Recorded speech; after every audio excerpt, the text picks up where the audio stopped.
Let's start with Hare Krishna Maha Mantra. Hare Krishna, Krishna Krishna, Hare Hare.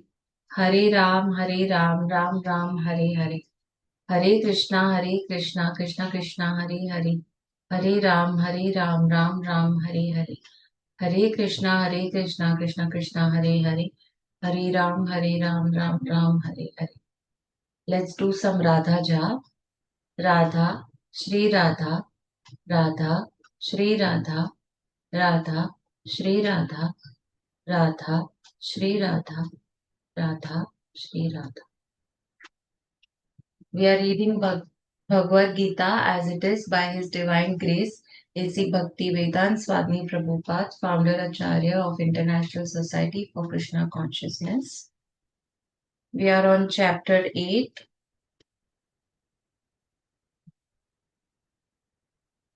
text 20. Yes, I remember. Text 20.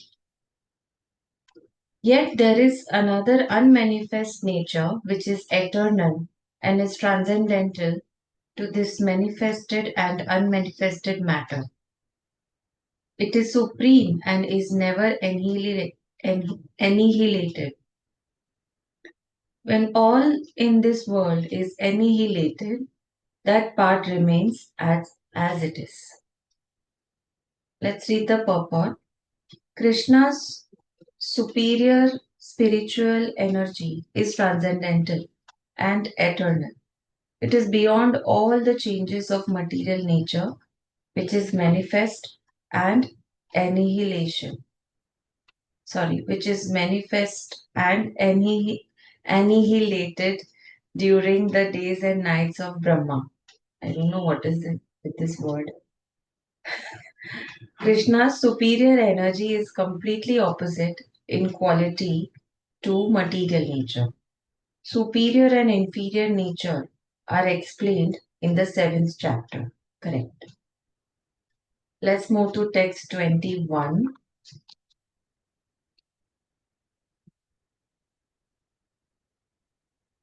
That which the Vedantists describe as unmanifest and infallible, that which is known as the supreme destination, that place from which having attained it, one never returns.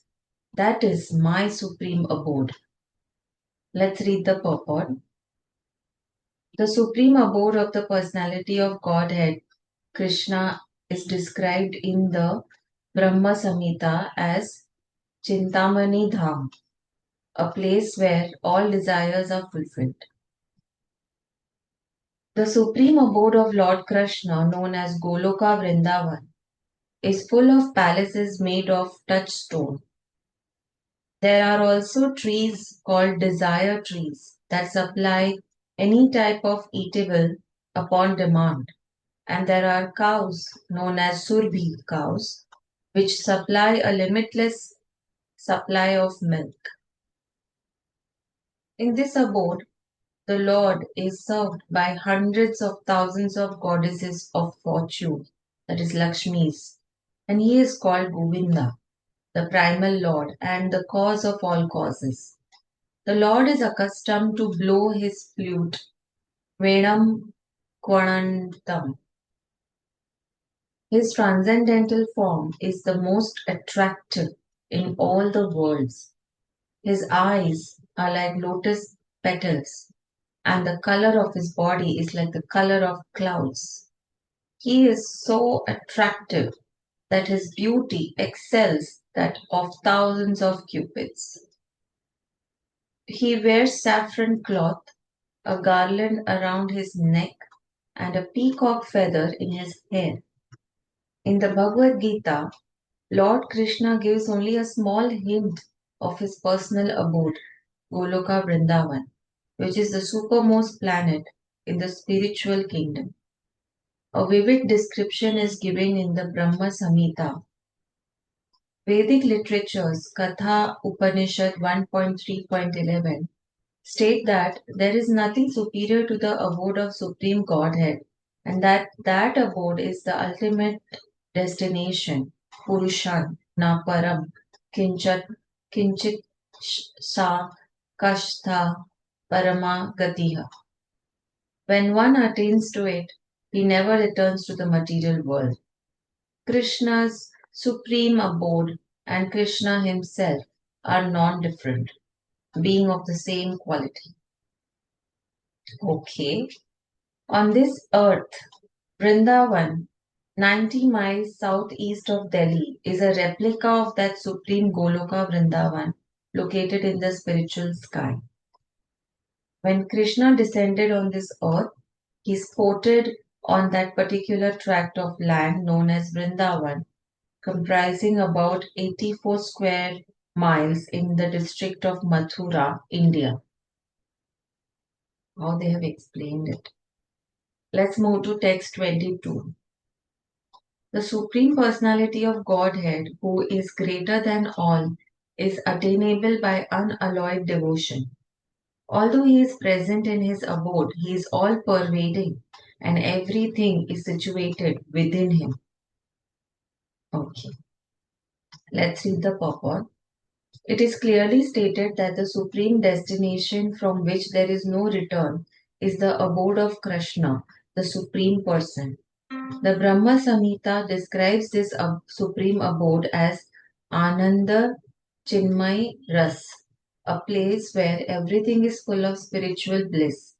All the variegatedness manifest there is of the quality of spiritual bliss. Nothing there is material.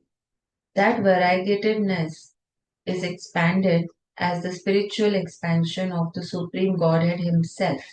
For the manifestation, there is totally of the spiritual energy, as explained in chapter 7.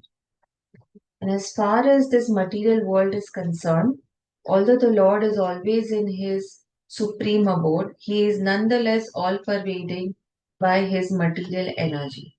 So, by His spiritual and material energies, He is present everywhere, both in the material and in the spiritual universes. Yasyantah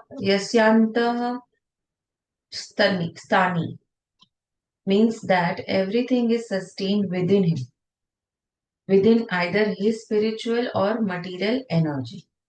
So the Lord is all pervading by these two energies. To enter Krishna's supreme abode or the innumerable Vaikuntha planets is possible only by bhakti, devotional service, as clearly indicated here by the word bhaktya. No other process can help one attain that supreme abode. The Vedas also describe the supreme abode and the supreme personality of Godhead. In that abode, there is only one supreme personality of Godhead whose name is Krishna. He is the supreme merciful deity, and although situated there as one, he has expanded himself into millions and billions of plenary expansions.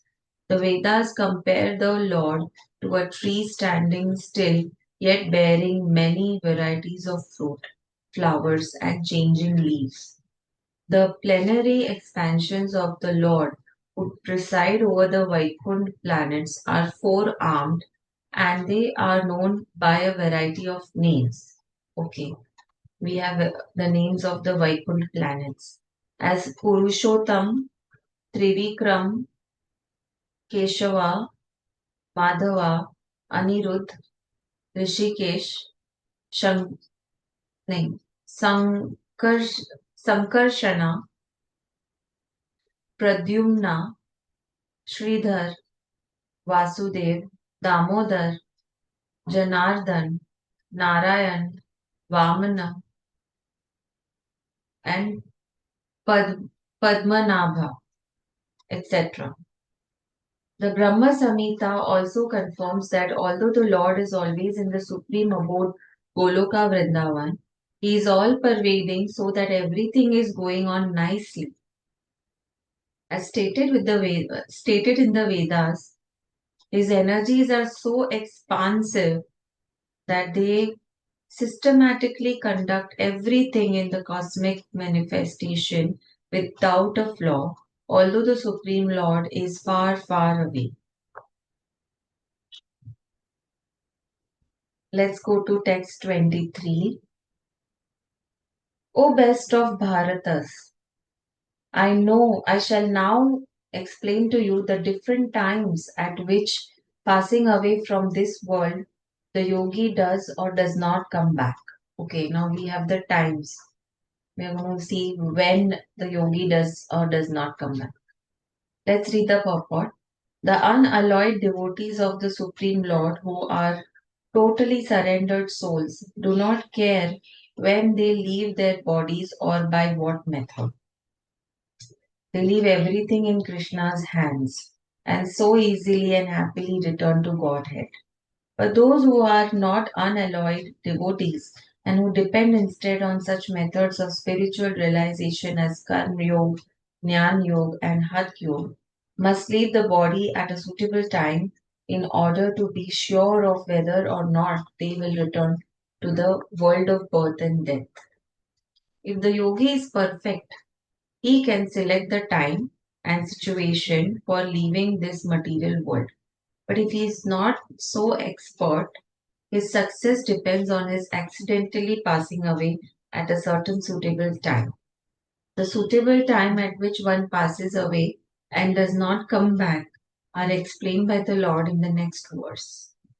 According to Acharya Baldev Vaidya the Sanskrit word Kal used herein refers to the presiding deity of time. Okay. So Kal is means the deity of time. Okay. Let's read text 24. Those who know the Supreme Brahman attain that Supreme by passing away from the world during the influence of the fiery god in the light at an auspicious moment of the day, during the fortnight of the waxing moon, or during the 6 months when the sun travels in the north. Amazing. So we have sun who is rotating as well around something. And since sun has that pull, earth is rotating with it everywhere, wherever the sun is going. So we may not realize where all the sun is going. We feel that wherever the sun is our center. But for sun, there is something else as a center. So there is a circulation where sun is going to the north and going to the south. So that is something when we learn about how the yugs, Treta Yuga, Dwapar Yuga, all these yugs are dependent on sun's revolution. Let's read the purport. When fire, light, day, and the fortnight of the moon are mentioned, it is to be understood that over all of them there are various presiding deities who make arrangements for the passage of the soul. At the time of death, the mind carries one on the path to a new life. If one leaves the body at the time designated above, either accidentally or by arrangement, it is possible for him to attain the impersonal Brahma Jyoti. When is that? When fire, light, day, and the fortnight of moon are mentioned. Okay. Mystics who are advanced in yoga practice can arrange the time and place to leave the body. So they have this ability that, okay, today I want to pass away. Today is the right time. For example, in when we read Mahabharat, when Krishna's family is going through a fight, and Baldev and Krishna are two brothers, as you know. So Baldev could sit under the tree and decide that, okay, at this point I want to leave my body and go away. So this is what they are saying. Mystics who are advanced in yoga practice can arrange the time and place to leave the body. Others have no control. If by accident they leave at an auspicious moment, then they will not return to the cycle of birth and death. But otherwise, there is every possibility that they will have to return. However, for the pure devotee in Krishna consciousness, There is no fear of returning. Whether he leaves the body at an auspicious or inauspicious moment, by accident or arrangement.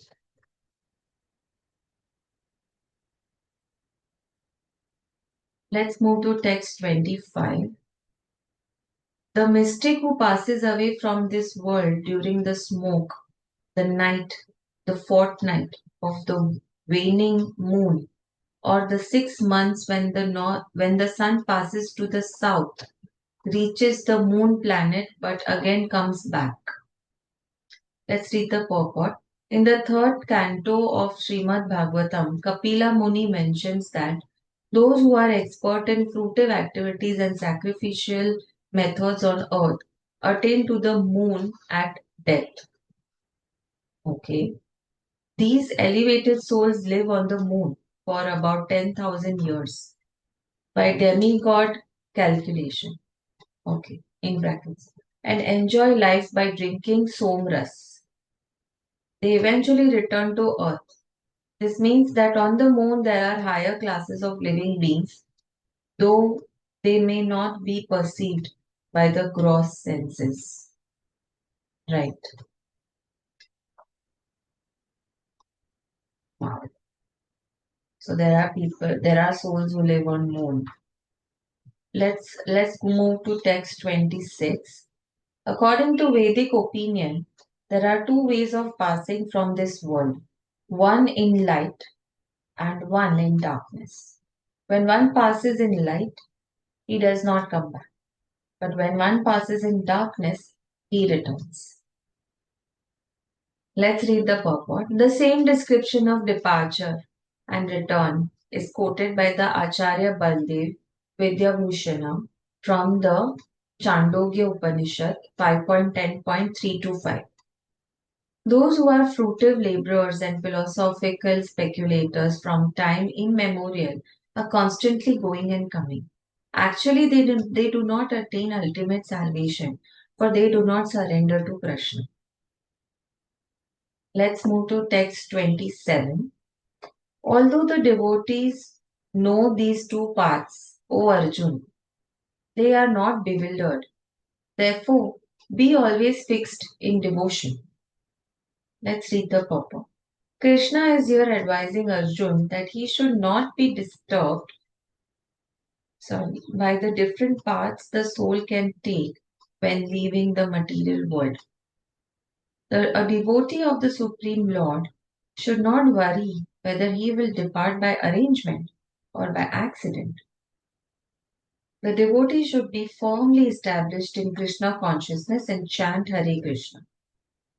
He should know that concern over either of these two paths is troublesome. The best way to be absorbed in Krishna consciousness is to be always dovetailed in his service, and this will make one's path to the spiritual kingdom safe, certain, and direct. The word yog, yukta, is especially significant in this verse.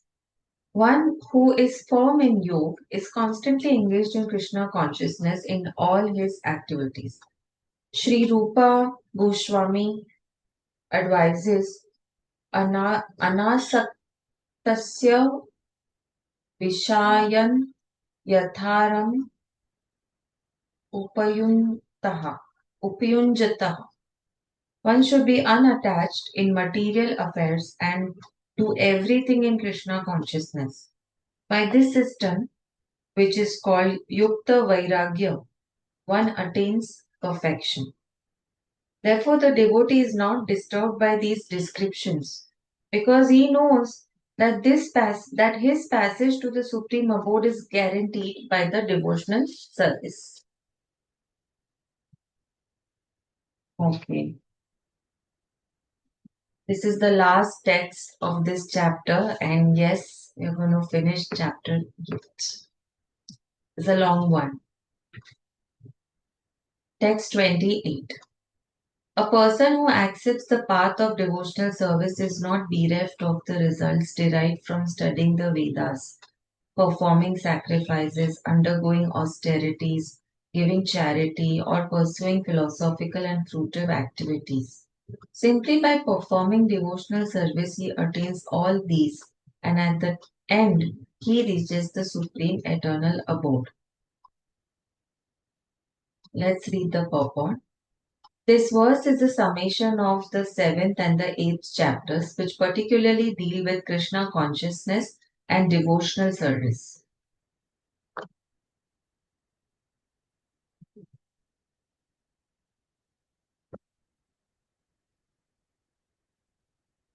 One has to study the Vedas under the guidance of the spiritual master and undergo many austerities and penances while living under his care. A brahmachari has to live in the home of the spiritual master just like a servant, and he must beg alms from door to door and bring them to the spiritual master. He takes food only under the master's order, and if the master neglects to call the student for the food that day, the student fasts. These are some of the Vedic principles for observing brahmacharya. After the student studies the Vedas under the master for some time, at least from age 5 to 20, he becomes a man of perfect character.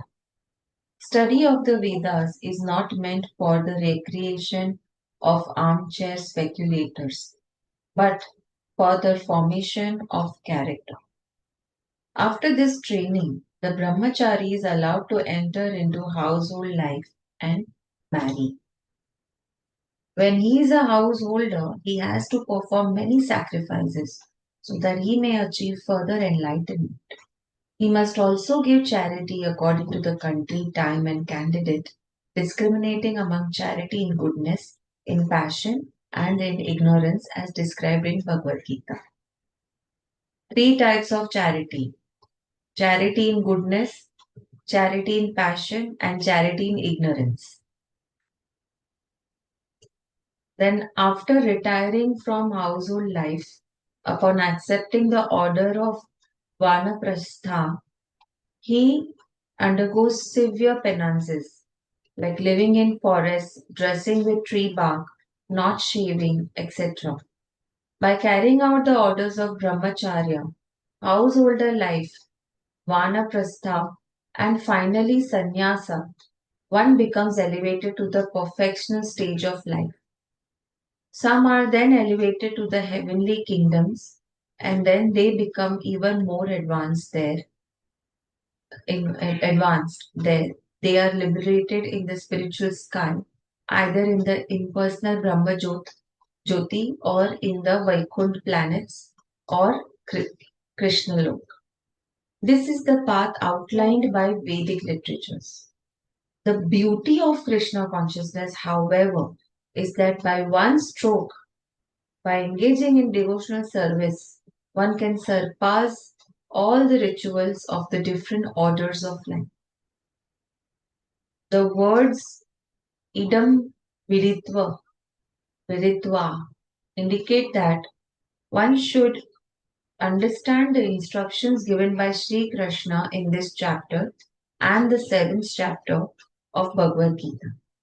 One should try to understand these chapters not by scholarship or mental speculation, but by hearing them in association with devotees. Chapters 7 through 12 are the essence of Bhagavad Gita. The first six and the last six chapters are like coverings for the middle six chapters, which are especially protected by the Lord. If one is fortunate enough to understand Bhagavad Gita, especially these middle six chapters, in association of devotees, then his life at once becomes glorified beyond all penances, sacrifices, charities, speculations, etc. For one can achieve all the results of these activities simply by Krishna consciousness. Amazing. Sometimes I think of, just going to ISKCON and listening to the seventh chapter. In fact, I also thought that we should reach seventh chapter again because I could not comprehend it so well. One who has a little faith in Bhagavad Gita should learn Bhagavad Gita from a devotee. Because in the beginning of the fourth chapter, it is stated clearly that Bhagavad Gita can be understood only by devotees. no one else can perfectly understand the purpose of Bhagavad Gita. One should therefore learn Bhagavad Gita from a devotee of Krishna, not from the mental speculators. This is a sign of faith. When one searches for a devotee and fortunately gets a devotee association, one actually begins to study and understand Bhagavad Gita. By advancement in the association of the devotee, one is placed in devotional service, and this service dispels all one's misgivings about Krishna or God and Krishna's activities, form, pastimes, name, and other features. After these misgivings have been perfectly cleared away, one becomes fixed in one's study. Then one relishes the study of Bhagavad Gita and attains the state of feeling always Krishna conscious. In the advanced stage, one falls completely in love with Krishna. This highest perfectional stage of life enables the devotee to be transferred to Krishna's abode in the spiritual sky, Goloka Vrindavan, where the devotee becomes eternally happy. Thus end the Bhakti Vedanta purports to the 8th chapter of the Srimad Bhagavad Gita in the matter of attaining the Supreme. So tomorrow we will start with chapter 9, the most confidential knowledge. Let's end with Hare Krishna Maha Mantra. Hare Krishna, Krishna Krishna, Hare Hare. Hare Ram, Ram Ram, Hare Hare. Hare Krishna, Krishna Krishna, Hare Hare. Hare Ram, Ram Ram, Hare Hare. Hare Krishna, Krishna Krishna, Hare Hare. Hare Ram, Ram Ram, Hare Hare. Hare Krishna, Krishna Krishna, Hare Hare. Hare Ram, Ram Ram, Hare Hare. Let's do some Radha jap. Radha, Shri Radha, Radha, Shri Radha, Radha, Shri Radha, Radha, Shri Radha, Radha, Shri Radha. A good day, everyone.